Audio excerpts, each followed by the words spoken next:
This was a good week of chapters with the return of One Piece and everything else being very good as per usual. So we'll be starting off with One Piece chapter 1054, and this was a great chapter showing that we're going to be at a breakneck pace towards the end of the series, as this was a very jam-packed chapter, from Green Bull revealing how much of a villain he is, to Shanks revealing his motivations, at least to a degree, that he won't be meeting with Luffy, and he will now be going after the One Piece in earnest. We also saw that Sabo has now risen to a rank above that of Dragon, as well as seeing that only Cobra died and Vivi disappeared. So there's a lot of intrigue about what happened at the end of the Reverie, as well as the fact that all of the revolutionaries escaped, including Kuma, which was very surprising. That nothing bad happened to any of them, and Sabo's infamy is raising all the higher. So there was a lot of good this week, a lot of intrigue and a lot of interest in so many different areas that it's just so jam-packed with stuff that these next chapters are probably going to be completely insane. So overall, I think I'll give this chapter an A. It was great seeing that Green Bull is very much a villain, and one of those worse than any of the admirals we've seen, including Akainu, who he himself is dealing with the fact that he had to be fleet admiral in one of the worst times in history, quote unquote, while Green Bull is 100% on board with doing all sorts of awful stuff because he kind of can. He is the biggest villain in the Marines since freaking Axe Hand Morgan, to a degree. It's not quite that egregious, but he's a very big villain. He's a real bad guy, believing all sorts of awful things. So Green Bull has established himself as a villain, as well as learning that he has the Logia forest fruit, which was interesting. The fact that it was a Logia type in itself was surprising also, and seeing that Momo wants to fight him one-on-one. This won't end well for Momo, but it's proving that his body is more durable than anything else, which is giving him some bravery, to say the least. Seeing Shanks was on the coast of Wano and seemingly did plan on intervening to a degree. At least that's what I get the impression for, that that's why he was there, to kind of intervene if things went bad. But Luffy won and succeeded, and so now Shanks is leaving. Lucky Rowe and several of the others do want to see Luffy. Yasopp is not quite prepared to see Usopp, and Shanks decides not to go because it wouldn't look great for the red-haired pirates if they went and talked to one of their enemies who is currently attacking them thanks to Bartolomeo. Because of that, they won't meet. They'll probably meet towards the end of the series, but this was a bit of a tease to see how close they were to meeting, and the fact that Shanks has decided that now is the time to get the One Piece is a very interesting way of seeing this, as I'm still now on the boat that Shanks is only doing this so he can see it with Buggy, which is very silly, but it keeps his sinister but yet not quite a villain aura he's been running with for a little while now on. So we'll see if it's just a front and he's a villain, or if he was always just a good pirate.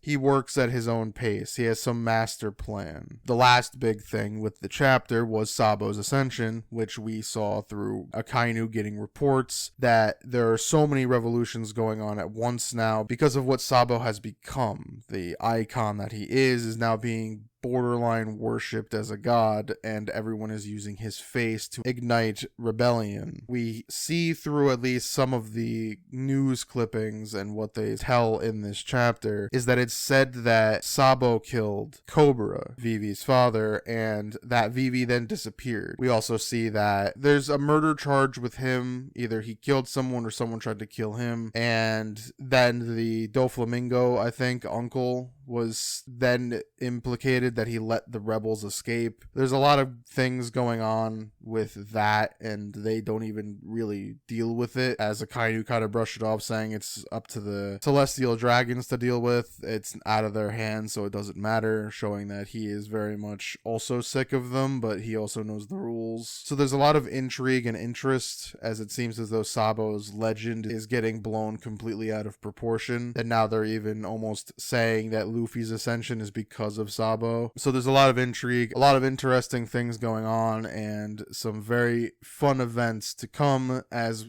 so much is still yet unknown. Every chapter from here to the end should be very good, as we're racing to the end, with probably a couple more arcs of this final saga. Now we're on to Undead Unluck chapter 120, and this was a good chapter, showing more of Billy's cunning as well as a lot of his plan, as he seemingly set up so much to get this all done, that it would be all on him, that he would be the one to take it, and so on, into the next loop, but it just wouldn't work because of so many different facets, between Fuko not disliking him and the fact that Andy went from disliking him and making him an enemy to not making him an enemy. And because of Billy's sort of prowess as a fighter, he was able to subdue Unruin and many of his Umas. And so the battle was not won, but was winning for Billy when he continues to taunt Unruin to the point that Unruin sees him as an enemy and steals his power. So we learned more about the power itself, that he can copy anything, as well as the fact that we learn a little bit more about Unruin and the fact that Juiz seemingly never met him before, so that they had no idea how to handle Unruin, meaning that Unruin doesn't affect anything and has died in like every other loop to little to no fanfare. So that adds an intriguing element of why is he so powerful this time opposed to so many other times if Juiz seemingly has never seen him before. And this irks Unruin to the point of having a full-blown freak out against Billy. So there's a lot of intrigue going into that, seeing that Billy was able to play him like a fiddle and get his power as he now heals up from a lot of the things that he was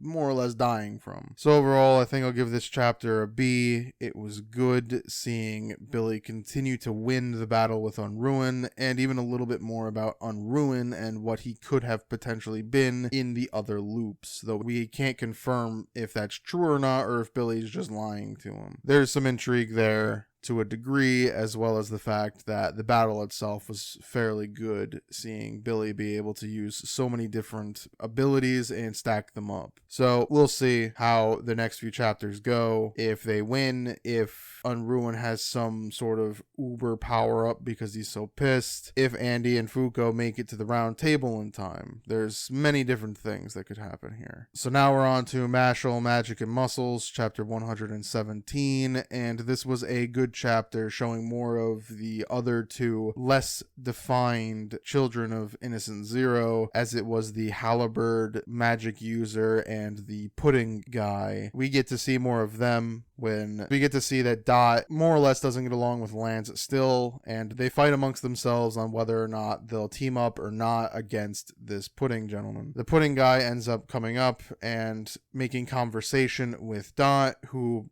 more or less gets lulled into a false sense of security, eats some of the pudding that the pudding guy offers him, and starts writhing in pain, which is very funny in the fact that the whole scenario was very goofy. This leads to the pudding guy more or less just having this weird, sinister nature. If his pudding is painful, then why is he obsessed with it? Is it his magic? What is his magic? And so many other questions as we just don't know. We then see the halberd guy, who is a big frat party guy, taking all sorts of different drugs from alcohol to smoking, and it's hysterical to see this mishmash of all this ridiculousness, as Finn is trying very much not to get overwhelmed by the presence of this ultra powerful villain. The halberd guy is just not a care in the world, messing with Finn all the while until Rain finally puts a stop to it and fights him one-on-one, and we find out that the halberd guy has some sort of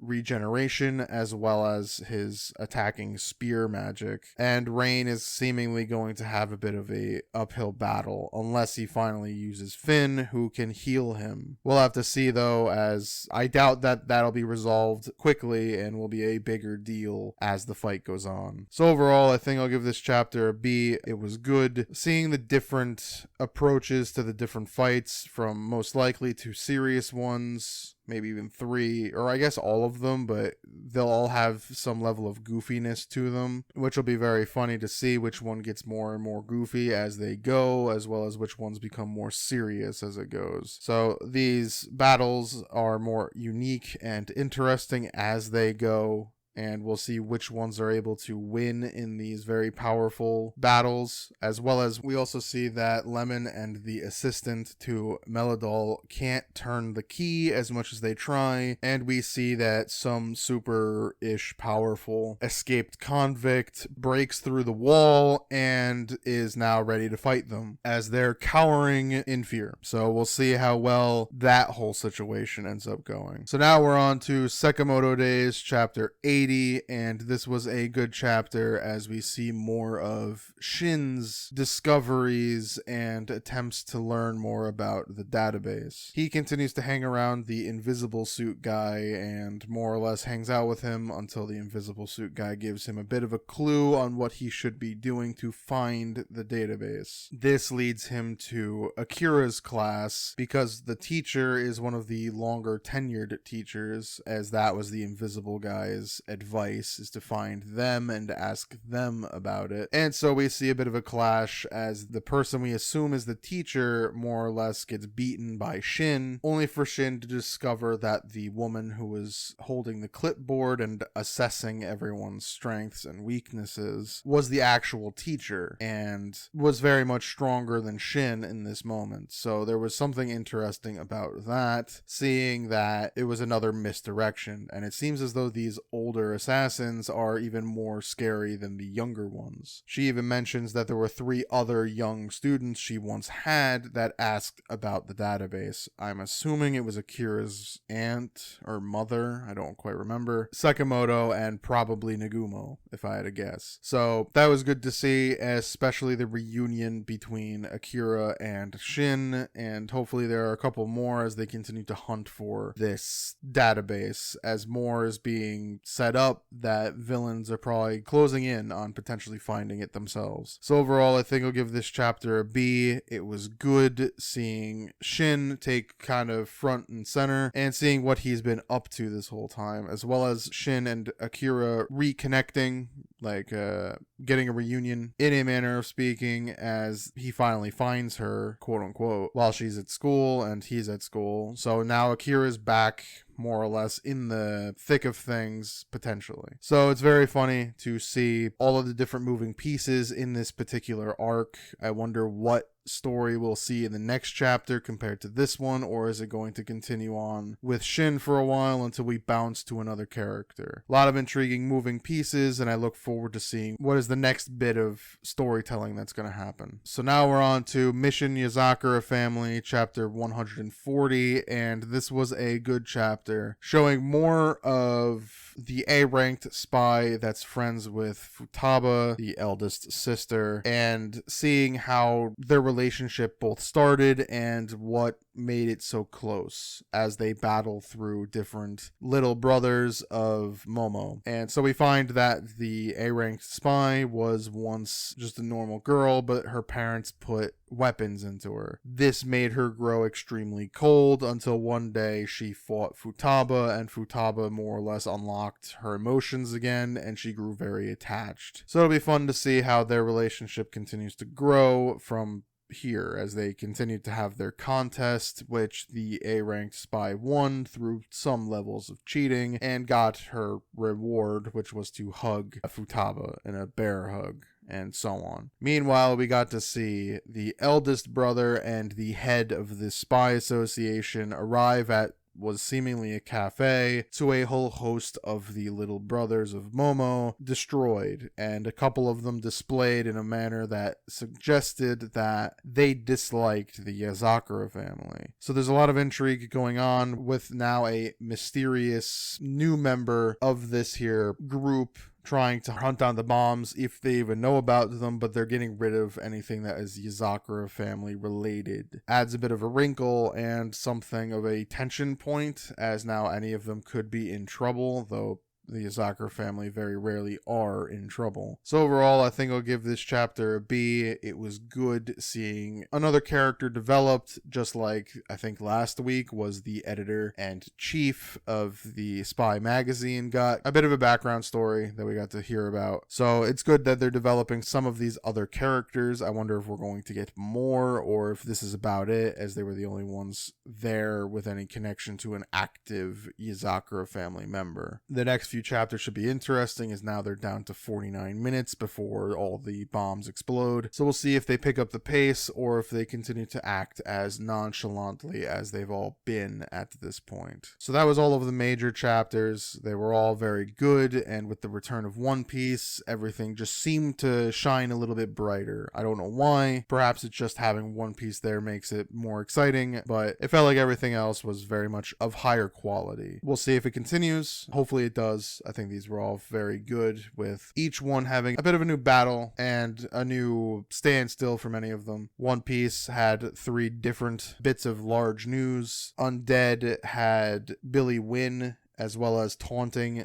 Unruin. Mashle had it that we had the continuation of 2 battles in the group of 4. Sakamoto Days had Shin continue to hunt down the database and even meet a couple of new characters. And Mission Yozakura family had a reveal of someone's backstory. So varying in a great deal of stuff, but some interesting things nonetheless for all of them. So now we're on to everything else, and My Hero was fine. Blue Box was fine. And Earthchild was fine, though it looks like it's growing ever closer to its eventual end, as it seems as though the final villain has revealed themselves. So this one seems to be on a timer for its end. Doron was good. It had its continued battle with the samurai officers and the major Mononoke villains begin, with several of them having their distinct personalities, and even a returning character, the one samurai officer that helped the main characters in the beginning chapters, returned here. So it was good seeing the continued battle arc that's happening here. Aliens Area was good. It was a lighter chapter, showing that they don't always have to deal with the aliens with violence. Sometimes they're just there to issue warnings and so on. A little light hazing. Not great, but it happens to some of the rookie officers here, as well as seeing that just sometimes it's a lighter story, that things are just going to be mundane and slow. I don't think that's a bad thing. Will it survive in this Shonen Jump cutting frenzy? Probably not, but I liked the chapter of just a slow, normal-ish day of alien investigation. Super Smartphone was good. It had it that the main character was able to escape with the big guy and survive the attack from the main villain's henchmen. However, it seems as though because of the way they used the super smartphone, the big guy might be losing his, because they sort of figured out that the smartphone had some sort of powers. So we'll learn what happens if they're discovered, and it'll be interesting to see what happens from there. The next chapter should be pretty intriguing. P×6 was good, showing the other side of the piano battle between the shy sibling and the shy sibling's friend. We see that the shy sibling understands that his friend did let him win, and it infuriated him. Now he's apologizing for what he had done, and so they're battling more or less is that they take turns playing, which is fine, which is actually probably more interesting with how this is portrayed. So it's interesting to see that he's playing seemingly more aggressively because he's so angry, but yet he forgives the friend for what he did, and he's sorry for what he did to his friend. So there's some intrigue going on here, as well as there's still more setup of Lucky has changed, and you can even see it a little bit in the way that he's drawn. So I'm still curious to see what's happening with Lucky, and I look forward to seeing what the next battle will be. The Elusive Samurai was good, as it's more back and forth between the good guys and the bad guys, as the main group of bad guys have figured out the good guys' plans and where they're going to attack next, as it looks like things are heating up in this grand battle for the throne of Japan. It should be good. It is always exciting to read what next level strategy and planning and all sorts of things are happening in this manga. And lastly, Spy Family was very good as we see more of Yor running around trying to do errands and be normal, but struggling to do so when she meets up with a wealthier woman and ends up joining a kind of high society-ish club filled with other moms, and she realizes that not knowing what to do is normal for a parent. And we even discover that the woman that she helped and more or less befriended very quickly in this club here of these women is the wife of Twilight's target, the mother of Anya's frenemy. So it just adding that now all of them have some connection, making Twilight's job both easier and somehow harder in some way, shape, and form. So the next few chapters should be very interesting as this whole thing is still heating up to a degree. So that was all of the chapters. It was a very good week of chapters with One Piece's return, as I've said about the third time now. And next week should be just as good, as it's also the return of Black Clover. So I'm expecting a very hyped week in a manner of speaking, and a lot to happen in that week of chapters. So it should be very good, and I look forward to it. So if you enjoyed this video, please leave a like, and as always, thank you for watching.